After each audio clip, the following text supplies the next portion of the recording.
as we celebrate this day, may we continue to choose unity over division, compassion over indifference, and hope over fear.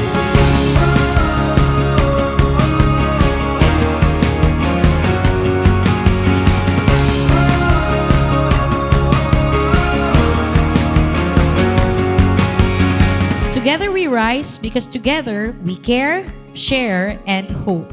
Our theme, Together We Can, Little Hands, Big Hearts for Better Ways, encourages us to look beyond borders, languages, and flags. It invites us to celebrate peace, kindness, and respect, values that make every nation strong and every child's future brighter.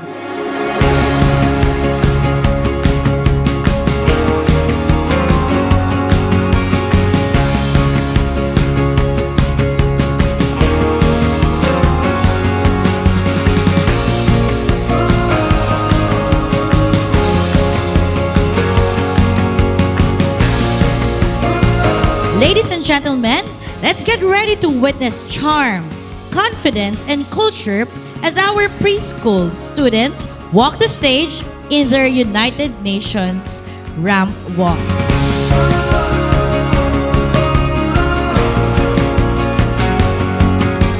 Today, we gather not only to celebrate the United Nations, but also to honor the hard work and achievements of our students to their second quarter.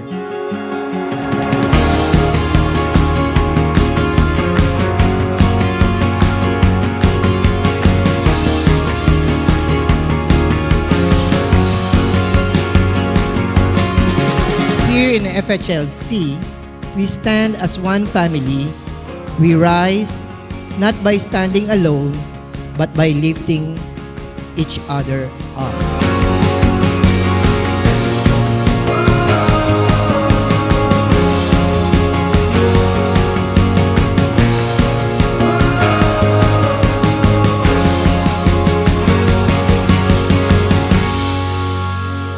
Today, we honor unity, kindness, and cultural diversity, values that even our little learners can beautifully show through their smiles.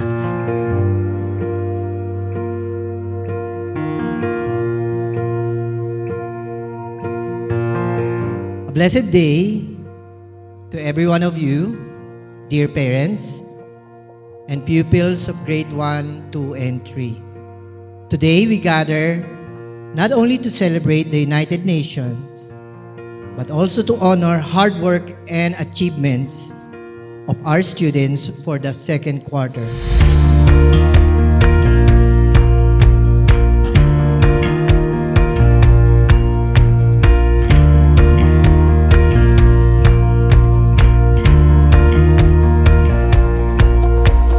To our parents, thank you for your love, guidance, and sacrifices. To our teachers, thank you for planting seeds of wisdom and compassion every single day.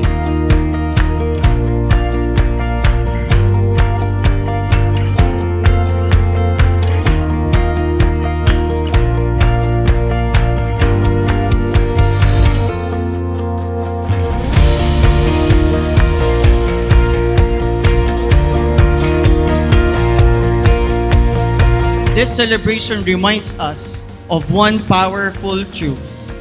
When we stand united, hope becomes stronger than fear and compassion shines brighter than challenges. Thank you very much, parents, for coming over and witness the great achievements of your children. Even though ito ay United Nation and second quarter pa lang, napakalaki na po ng kanilang progress at pag-unlad at galing.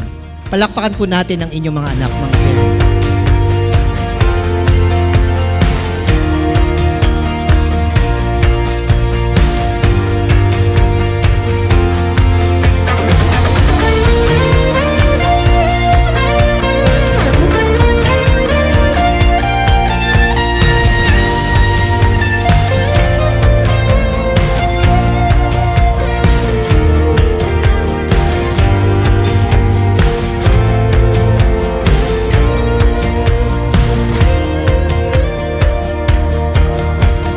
students, as you perform today and receive your well-deserved recognitions, always remember that your gifts and talents are not just for yourselves. You are the future peacemakers.